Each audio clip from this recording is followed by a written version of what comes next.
Okay, चलिए अब कुछ रिसर्च लिंक्स करते हैं। टाटा मोटर्स में आज एक बड़ी ब्लॉक डील हुई जिसमें कंपनी ने 1 करोड़ 14 लाख शेयर बेचे। शेयर बेचकर जुटाई रकम डीवीआर के फ्रैक्शनल शेयर होल्डर्स में बटेगी। एक पूरी खबर बताने के लिए दीपाली के पास चलते हैं। Deepali, good afternoon.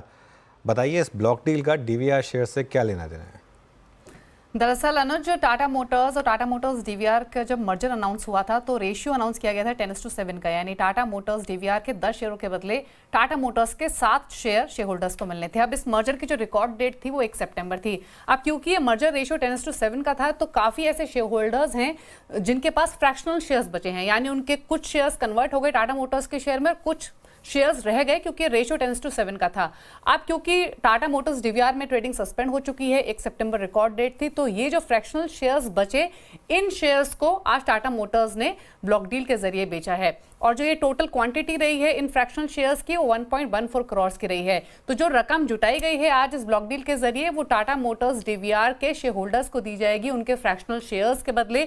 कुछ शेयर्स उनके ऑलरेडी टाटा मोटर्स में कन्वर्ट हो गए और कुछ शेयर्स जो बचे थे उनकी रकम उनको दी जाएगी। तो ये ब्लॉक डील आज उन फ्रैक्शनल शेयर्स की हुई है और साथ ही साथ जो रकम आज जुटाई गई है उसमें से कुछ पोर्शन टैक्स लायबिलिटी पर भी चुकाया जाएगा।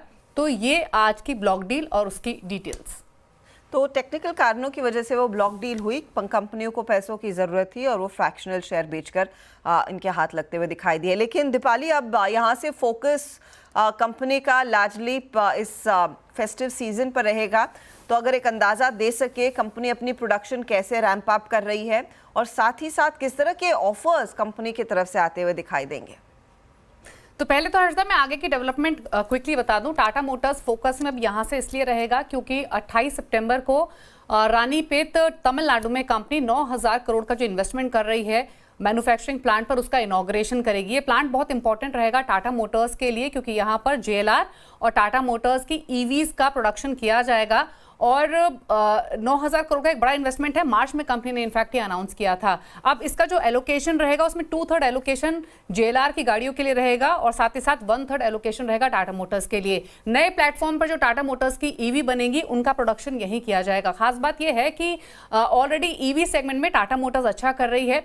ऑल्दो उनका जो आइस एसयूवी पोर्टफोलियो है या पूरा एसयूवी पोर्टफोलियो वो उसमें कुछ सेलेक्ट मॉडल्स ही हैं जो अच्छा परफॉर्म कर रहे हैं। अब क्योंकि महिंद्रा एसयूवी स्पेस में लीडर है और नेक्स्ट ईयर महिंद्रा की जो बॉर्न इलेक्ट्रिक ईवीज हैं वो मार्केट में आ जाएंगे तो कंपटीशन और इंटेंसिफाई हो जाएगा। तो उस पर्सपेक्टिव से डेवलपमेंट काफी इंपॉर्टेंट रहेगी। तो एक तो ये चीज हुई। दूसरी तरफ अगर हम टाटा मोटर्स की रिसेंट सेल्स भी देखेंगे तो अगस्त में भी 3% के आसपास सेल्स वाई बेसिस पे ड्रॉप हुई है और इसीलिए कंपनी अपने एसयूवी पोर्टफोलियो की सेल्स को इंप्रूव करने के लिए काफी डिस्काउंट्स ऑफर कर रही है। हिस्ट्री में पहली बार ऐसा हुआ है कि टाटा मोटर्स इतने ह्यूज डिस्काउंट्स दे रही है और एक नया प्रोग्राम कंपनी ने फेस्टिवल्स के लिए शुरू किया है। हैरियर और सफारी जो कि फ्लैगशिप एसयूवीज है टाटा मोटर्स की, उन पर 2 लाख रुपए तक के डिस्काउंट्स आपको मिल रहे हैं। सिर्फ पंच ईवी और कर्व जो कि लेटेस्ट ऑफरिंग है टाटा के पोर्टफोलियो से, इन पर आपको कोई डिस्काउंट्स नहीं मिल रहे हैं। अदरवाइज ज्यादातर गाड़ियों पर काफी अच्छे डिस्काउंट्स टाटा मोटर्स दे रही है। ऑल्दो टाटा मोटर्स ही सिर्फ एसयूवी पोर्टफोलियो पर डिस्काउंट्स नहीं दे रही, अगर आप बाकी एमएनएम या फिर बाकी ब्रांड्स के एसयूवी पोर्शन को देखेंगे तो वहां भी अच्छे डिस्काउंट्स दिए जा रहे हैं। तो एक समय का जो हॉट सेलिंग एसयूवी सेगमेंट रहा है वहां पर थोड़ी सी डिमांड जो है वो लेगार्ड हुई है। ऑल्दो ज्यादातर कंपनीज एक्सपेक्ट कर रही हैं कि यहां से गोइंग फॉरवर्ड अर्बन डिमांड थोड़ी सी इंप्रूव होती हुई दिखाई देगी। ओके, टाटा मोटर्स स्टॉक में अच्छी खासी करेक्शन हो चुकी है एक्चुअली। गाबा सर, क्या करें हम स्टॉक में? बात हुई थी सुबह, लेकिन कोई इंडिकेशन है कि बस आज ये करेक्शन खत्म होगी शायद? 950 एक स्ट्रॉन्ग सपोर्ट जोन है जहां पर 200 डे मूविंग एवरेज है। समझ जाए तो शायद वहां पर समझ जाए 950 940 जोन, मतलब और एक डाउन मूव मिलता है तो फिर स्ट्रेच हो सकता है डाउन मूव, लेकिन बाय सिग्नल मिलेगा जब वो 1000 के पार चला जाए। इसको 3 डिजिट टू 4 डिजिट होना जरूरी है। एक बार वो हो जाए फिर मेरे ख्याल से अपू ऑन है। बिल्कुल 4 डिजिट हो जाए तो अब इम्पोर्टेंट है। अच्छा, आज एक और चीज़ खास है।